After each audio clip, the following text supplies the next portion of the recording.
Handball ni umukino watangijwe n'umugabo w'Umudage witwa Kevin Sanchez. Iyi handball batubwira yuko yatangijwe mu kinyejana cya 19 ndetse no mu ntangiriro z'ikinyejana cya 20. Handball mu Rwanda yatangiye hagati y'umwaka w'1970 ndetse n'1980. Uyu mukino wa handball watangirijwe mu bigo by'amashuri ugizwemo uruhare n'abarezi. Uyu mukino ukomeza gushyirwamo imbaraga no kugenda usetingwaho amategeko kugira ngo urusheho kuryoha n'umugabo w'Umudage witwaga Kari Sanchez. Nk'uko nabikubwiye haruguru, uyu mugabo w'Umudage niwe twita the father of handball. Niwe mugabo wawutangije muri kino kinyejana nk'uko nabibabwiye hejuru, ikinyejana cya 19 ndetse no mu ntangiriro z'ikinyejana cya 20. Ntibisanzwe ubwo umukino yose yarimo kubera muri Mutenderi TSS yo muri groupe A. Match ya mbere yatangiye ikipe ya Mutenderi TSS nk'uko yari yakira ikipe ya AS Kabarondo. Iyi match yaje kurangira ari ibitego 22 bya Mutenderi TSS ku bitego 10 bya AS Kabarondo. Bidatinze hahise hajyamo undi mukino wa TTC de la Salle aho yari yakira ikipe ya Gorilla. Biza kurangira TTC de la Salle itsinze ibitego 35 kuri 25. Bidatinze nabwo ikipe ya GS Kimisagara yaje guhita yakira ikipe ya AS Kabarondo. Iyi match yaje kurangira ikipe ya GS Kimisagara itsinze ibitego 34 kuri ibitego 29 bya AS Kabarondo. Nyuma yaho naho Mutenderi TSS match riteganyijwe n'abantu benshi yagarutse mu kibuga iri kumwe na TTC de la Salle. Aya ni match z'ibigugu, amakipe adahuye bwa mbere, amakipe asanzwe aziranye, abakoca baziranye batahindutse.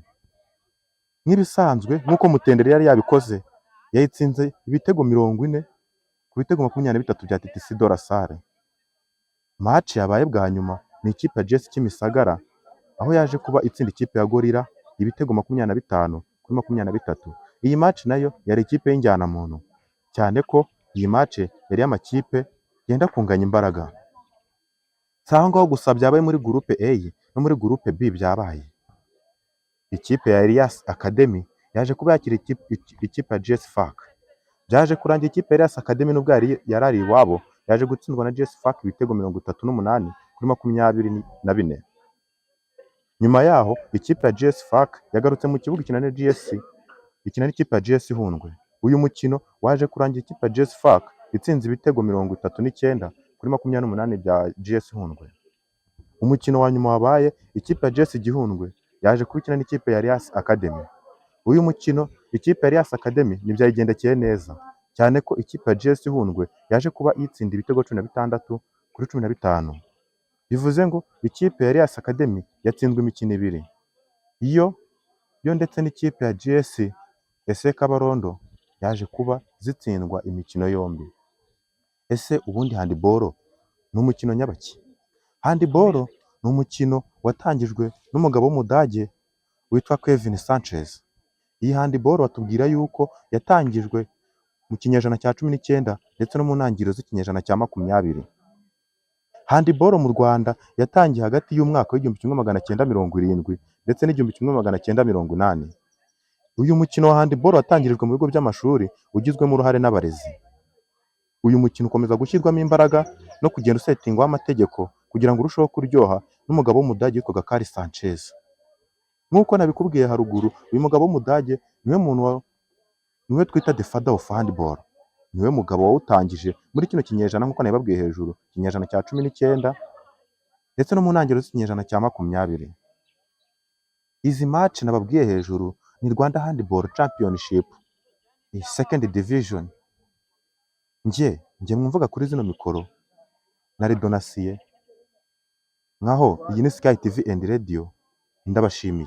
Uyu munsi mwakiriye imikino ya shampiyona ya division ya kabiri mu bahungu.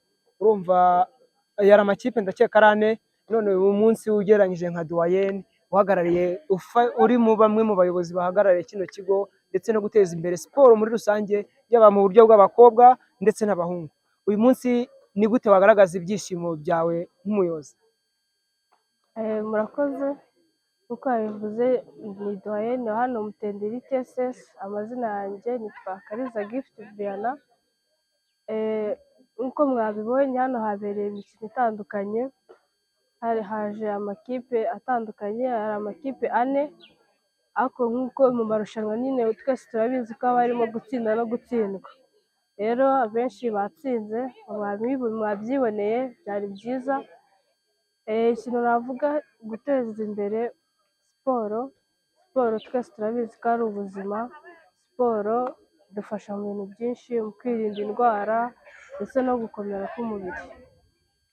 None ni iki kintu wakwifuriza cyane, ni ikintu washishikariza cyane cyane nka barumuna bawe cyangwa bakuru bawe b'abakobwa bumva ko umukino wa handball badashobora kugira umukino ejo wazabafasha mu buzima bwabo? Ni ikintu wumva wabakangurira ugereranyije aho umukino wa handball umaze kugera, dore ko hari bagenzi banyu biga aha ngaha benshi cyane b'abakobwa cyangwa abahungu bahamagara muri equipe nationale cyane cyane nka Garidi? Ni ikintu washishikariza no ku bakobwa kuba nabo bakitabira umukino gukunda umukino wa handball muri rusange? Murakoze. Umukino wa handball ni umukino mwiza cyane, nkuko mwabibonye nubwo hano hakinnye abahungu gusa hari na ekipe y'abakobwa. Icyo ni ikigaragara yuko abakobwa nyine nabo bisanga muri uyu mukino, ntabwo bahejwe bose, umukino bose ugenewe abakobwa n'abahungu nta kibazo. Ikindi ufasha abantu nyine kuba bakiteza imbere.